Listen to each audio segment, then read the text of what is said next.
But we had flown our normal early morning. I was on the early morning go. We'd flown the dawn patrol, and we landed back at our base at Ubon, and the command post said, "Go have breakfast. Don't drink. Come back." And within the previous 24 hours, there had been about 5 airplanes shot down up in the north, and the rescue forces were being ginned up, but they didn't know exactly where the guys are, and you're not going to send a bunch of helicopters into North Vietnam unless you know exactly where you're going.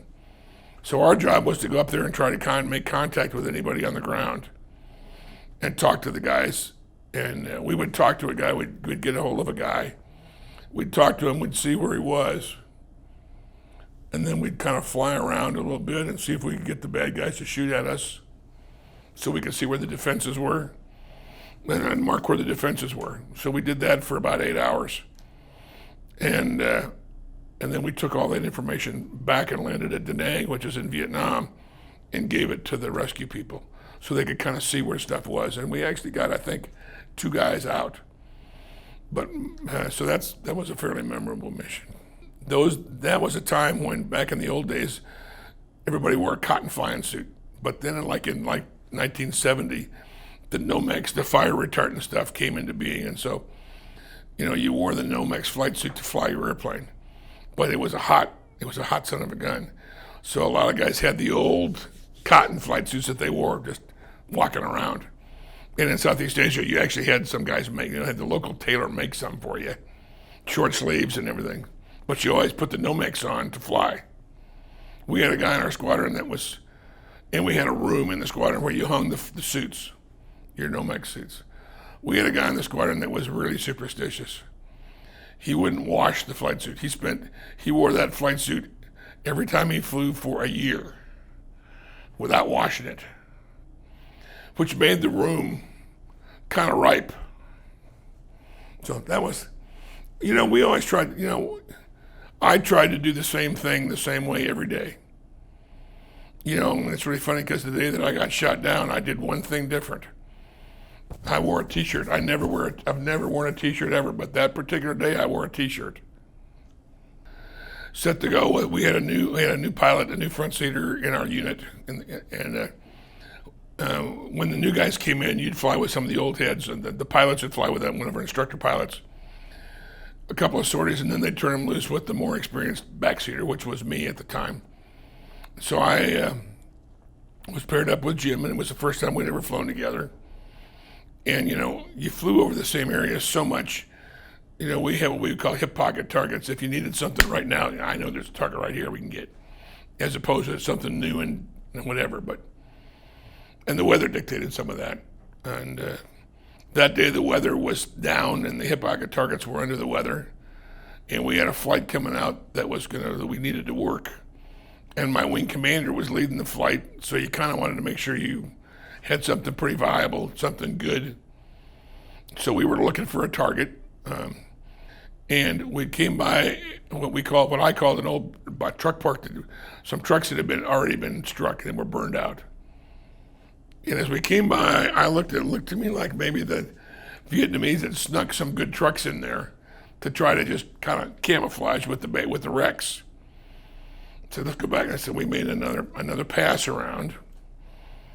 And we started to come down, and I made a comment to the front seater. I said, "Don't get slow." So he struck the afterburner, and we were up around 550 knots. Came by, and I'm going, those trucks they're all dead. And about that time, something hit us and took basically the wing off the airplane. So we were doing 550 knots, maybe a 2.5, 3G turn, 2,500 feet above the ground. And the airplane just started going out of control, rolling, and we were headed straight to the coast. We were less than 2 miles from the water, and the airplane wouldn't make the water. It just went down. So we had to eject.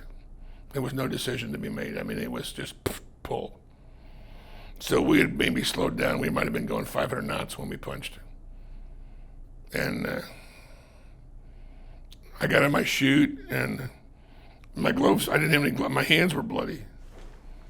It's like, wait a minute, where are my gloves?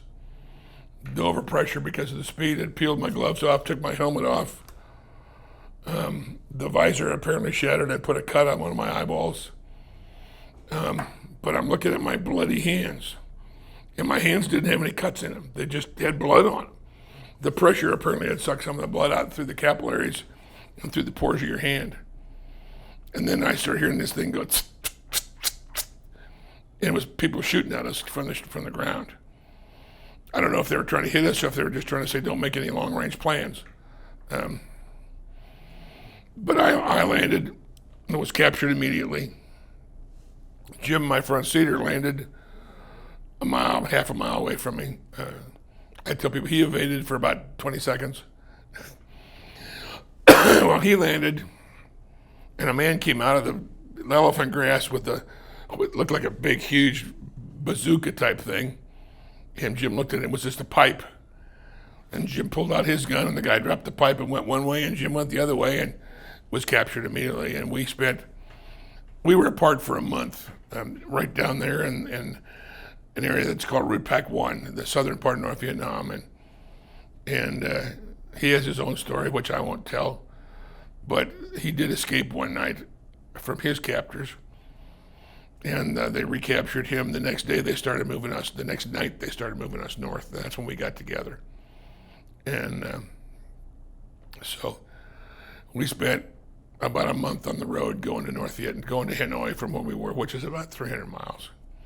Walked a lot of it, rode in a truck for some of it, we're kept in a cell for a lot of it, a couple of caves. But we eventually got to Hanoi in December of 1972. We shot down in October. And how many guards did you have on that? Oh, on the trail, we had one guy that stayed with us the whole way. There were always at least 2 or 3 guards, and frankly, one of the most frightening to me times of the experience was at one point in time. Pardon me. There was a kid looked to me like about 12 or 13, that was standing there with an AK-47 who was guarding me while I was peeing. And he was more scared of me than I was of him. And the safety was off the gun. And it was like, if you look crooked, this kid's going to shoot you because he's so scared. And that was very unnerving rather.